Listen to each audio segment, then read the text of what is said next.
नमस्कार दोस्तों, सात रंग में आपका स्वागत है। सात रंग सात कविताएं लेकर एक बार फिर मैं आपके सामने हूं। आज हम आपको एक युवा कवि की कविताएं सुनाएंगे और उस कवि का नाम है निखिल आनंद गिरी। इसके साथ ही एक वरिष्ठ कवि की कविता भी आपको सुनाएंगे और उनका नाम है शैलेंद्र शांत।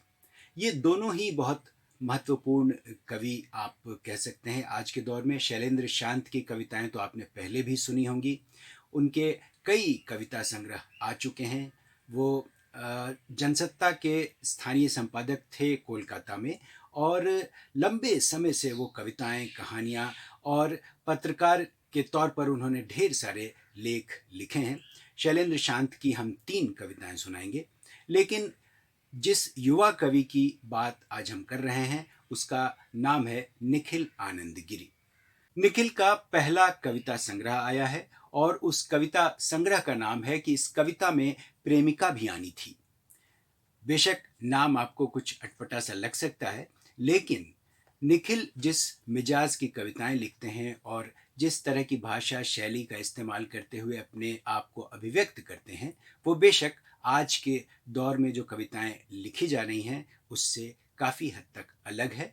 और आपको लगेगा कि निखिल की कविताओं में ऐसा कुछ खास नया है जिसमें आज का दौर भी है, आज के दौर के युवा भी हैं, आज के दौर की लड़कियां भी हैं, प्रेम के रिश्ते भी हैं, संबंध भी हैं, साथ ही जो सामाजिक परिस्थितियां हैं, आज के दौर की सोच है, उस पे निखिल बहुत गहराई से लिखते रहे हैं।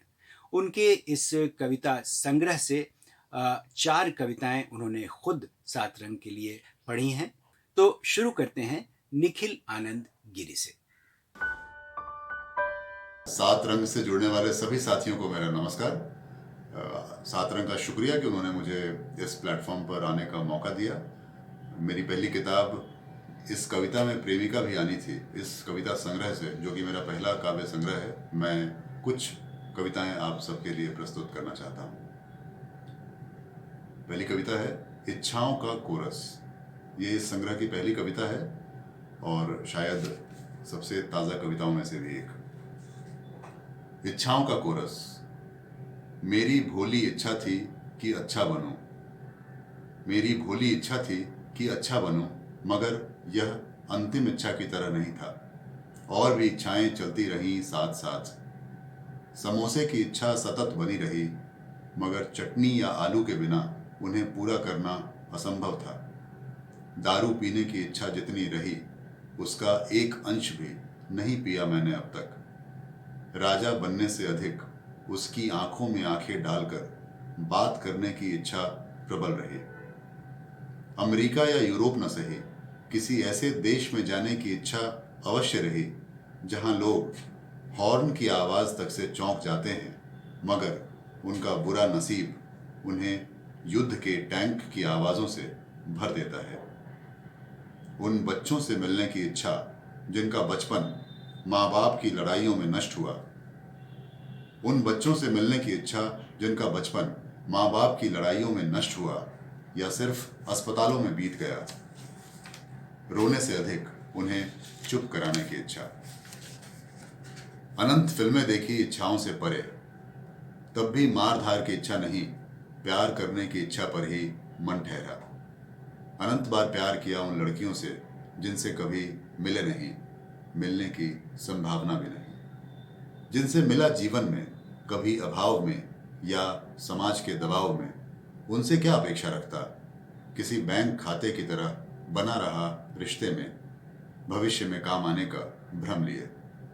रात की इच्छाएं एक गहरे सुरंग में ले जाती हैं, जहां मैं नींद को चकमा देता हुआ प्रवेश करता हूं, उम्र और बेचैनी के हिसाब से, और फिर न निकलने की इच्छा सुबह से पहले दम तोड़ देती है। इच्छाओं में दिल्ली आना कभी नहीं रहा, गांव में गुजारना जीवन एक इच्छा थी, मगर अब गांव गांव नहीं रहे और जीवन भी जीवन कहाँ रहा। ट्विटर युग की लड़कियां। मैं एक ऐसी लड़की को जानता हूं जो मेरी किताब आने से पहले मेरा ऑटोग्राफ चाहती थी। मैं एक ऐसी लड़की को जानता हूं जिसने मेरी काली कोहनी पर अपने होठ रखे थे रात भर। एक ऐसी लड़की जो मुझसे रूठकर दुनिया का सबसे अकेला आदमी कर गई है। उस लड़की के पास कहने को बहुत कुछ था, मगर 20 शब्दों की सीमा में वो वाहे गुरु दा खालसा कहते कहते रुक जाती रही कई बार। अर्ध विराम पूर्ण विराम से जुगाड़ बिठाते आखिर में हाथ जोड़कर छोड़ दिया आधे वाक्य की तरह। अब उन लड़कियों से कौन प्यार करता होगा जिनके बालों से लंबे सरनेम होते हैं? उन लड़कियों से कौन प्यार करता होगा जिन्हें सिर्फ अपनी सुंदर तस्वीर चाहिए? उन लड़कियों से कौन करता होगा जो किसी से बात करना ठीक नहीं समझती? दुनिया को उन लड़कियों से कान पकड़कर माफी मांगनी चाहिए जिन्होंने प्यार की जगह सिर्फ शक करना सीखा। शक एक बुरी चीज है, ये आनंद बख्शी ने बाद में, पहले हमें दुनिया ने बताया। हालांकि एक लड़की मेरी बेटी भी है जिसके साथ होने पर मैं बहुत खूबसूरत लगता हूँ, मगर दुनिया के बारे में ख्याल अब भी वही है। एक और छोटी कविता जिसका शीर्षक है हंसना।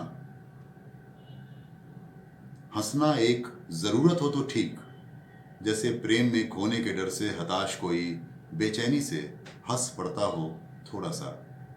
दिनचर्या हो तो और भी ठीक, जैसे बच्चा हंसता है निर्भीक। आप हवा में उछाल दें उसे और वो आपके विश्वास की समझ पर हंसता है। नशा ठीक नहीं हंसी का, रोज रोज खोजने पड़े नए लोग जिन पर हंसा जाए, जिनके साथ हंसा जाए। जैसे पंडे हंसते हैं अभागी जातियों पर, जैसे दिल्ली में कोई भी हंस देता है बिहारी बोलकर, या फिर सरदारों पर सब हंस पड़ते हैं, कभी कभी तो खुद सरदार भी। जैसे तानाशाह गिनता है लाशें और पेट में खुद ही गुदगुदी करता है और अपनी उपलब्धि पर हंस पड़ता है। हंसी और हिंसा में इतना ही फर्क होगा जितना ईश्वर और पागल कुत्ते में, वश में नहीं दोनों, कुछ भी कर सकने को आजाद, और हमें उनकी हंसी से सबसे ज्यादा डर। एक और आखिरी कविता के तौर पर पढ़ देता हूं। लिपट कर रोने की सख्त मनाही है। रात में सियारों की हुआ हुआ की तरह सुनाई देती है मेट्रो की हल्की आवाज। रात में सियारों की हुआ की तरह सुनाई देती है मेट्रो की हल्की आवाज। ठूंठ पेड़ों की तरह दिखते हैं दूर दूर तक वीरान मकान। शिकार के लिए ढूंढने नहीं पड़ते शिकार, बाइज्जत होम डिलीवरी की भी व्यवस्था है। और मुझे ये सच कहने पर चालान मत कीजिए कि हम एक जंगल को शहर समझने लगे हैं। ऐसा नहीं कि पहली बार लिखा गया हो ये सब, मगर ये हर भाषा में बार बार बताया जाना जरूरी है। जैसे बार बार बनाई जानी होती है दाढ़ी, याद किए जाने होते हैं आखिरी विलाप, छूने होते हैं पांव बेमन से, घर लौटना होता है नियम और शर्तों के बिना बार बार, बीमार होने पर वही कड़वी दवाइयाँ बार बार, जैसे बार बार बदलते बेटों के लिए नहीं बदलते माँ के व्रत। और सुनिए, इस शहर के चरित्र के खिलाफ आपको दुर्लभ दिखने के लिए रोना हो बार बार, तो ठूंठ पेड़ बचा कर रखिए दो चार, किसी से लिपट कर रोने की सख्त मनाही है।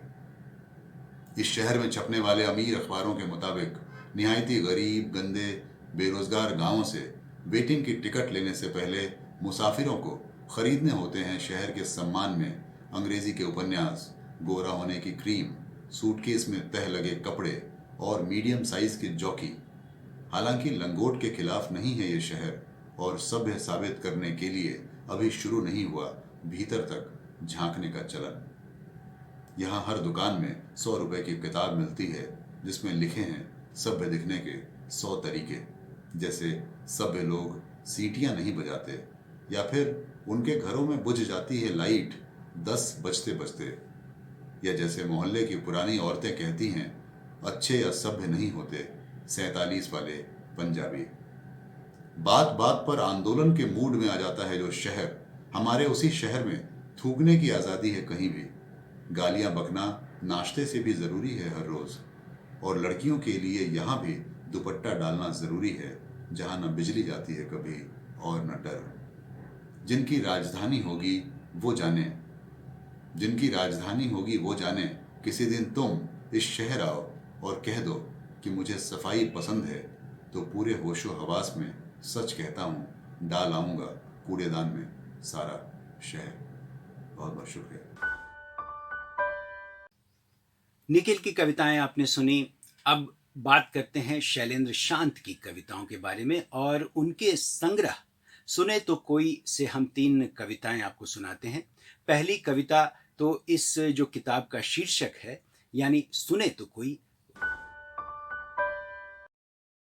सुने तो कोई, सुने तो कोई, हम भी तो कहते रहते हैं दिल की बात, सच्ची सच्ची जख्मों से भरे दिल की बात, मतलब वही मन की बात।